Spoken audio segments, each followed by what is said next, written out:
ክቡር ዶክተር አብይ አህመድ የኢትዮጵያ ፌዴራላዊ ዲሞክራሲያዊ ሪፐብሊክ ጠቅላይ ሚኒስትር፣ ክብርት ቀዳማዊት እመቤት ወይዘሮ ዝናሽ ታያቸው፣ የተከበሩ አቶ አገኘሁ ተሻገር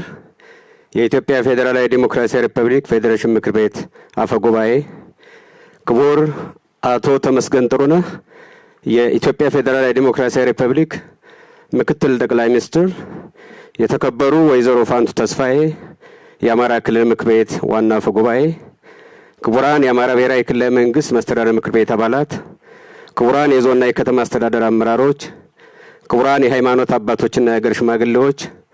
ባለጸጋውና የዚህ ፕሮጀክት ኮንትራክተር አቶ በላይነህ ክንዴ፣ ክቡራንና ክቡራት የዚህ መድረክ ታዳሚዎች፣ ከሁሉም በማስቀደም በታሪካዊቷ የሐይቅ ከተማ የተፈጥሮ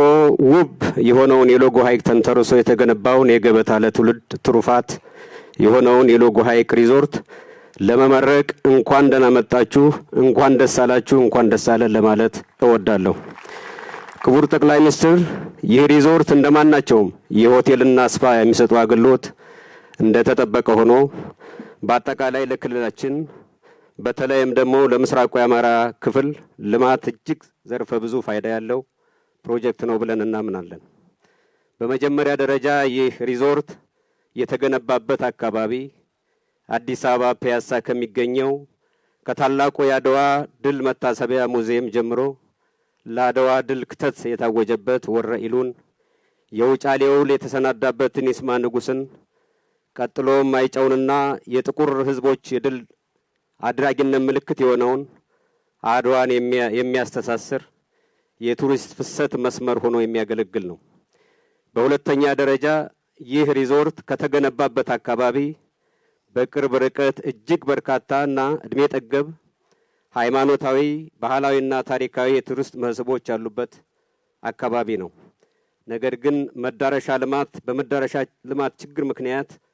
ከቱሪስት ባይተዋር ሆነ የቆዩትን አካባቢዎች ተደራሽ የሚያደርግም ነው። በሶስተኛ ደረጃ በምስራቅ አማራ ደሴንና ኮምቦልቻን እንዲሁም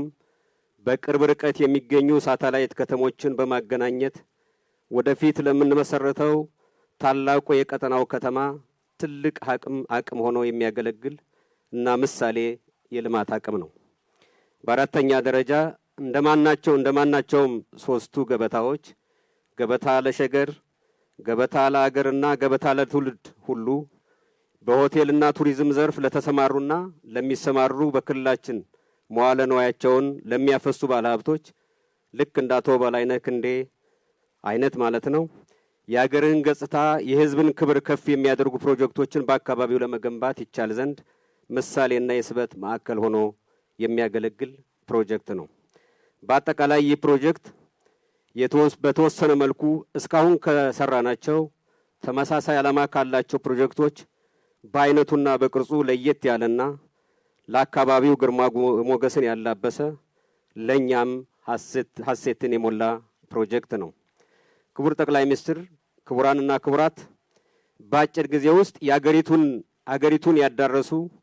የመልማት ጸጋችንን የዳሰሱ እንደዚህ አይነት ፕሮጀክቶች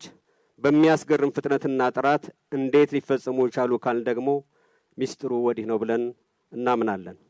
ይሄውም በልማት ላይ ያተኮሩ አይኖች መበልጸግን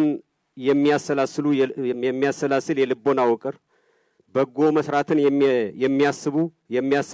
የሚያስቡ አእምሮዎች ውጤት ነው ብለን እናምናለን። የዚህ አይነት ቀና አሳቢነትና የታታሪነት ፍጹም ተቃራኒ የሆነው አስተሳሰብና ተግባር ደግሞ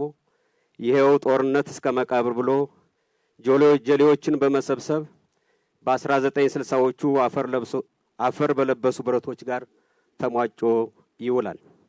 የመንግስት ቀናይ የልማት ፍላጎት ብቻውን ደግሞ ውጤታማ እንደማይሆነው ይሄው ፊት ለፊት ከምንመለከተው ፕሮጀክት ሕያው ማስረጃ ሆኖን እናየዋለን። ይልቁንንም ይህንኑ የመንግስት በጎ እሳቤ ተረድቶ ሌሎች ባዕድ ፍላጎቶችን ገርቶ ሌት ከቀን የሚተጋ የግል ባለሀብት መኖርን ይጠይቃል።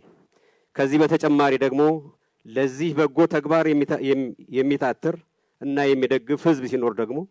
በፍጥነትና በጥራት በፈጠራና በውጤት እንዲህ አይነት አስደሳች የፕሮጀክት አፈጻጸም በአጭር ጊዜ መመልከት ችለናል። በመጨረሻም ይህ ውብ ፕሮጀክት በሚያምረው የሎጎ ሐይቅ ዳርቻ እንዲጀመር ሐሳብ ያመነጩትን እና የወሰኑትን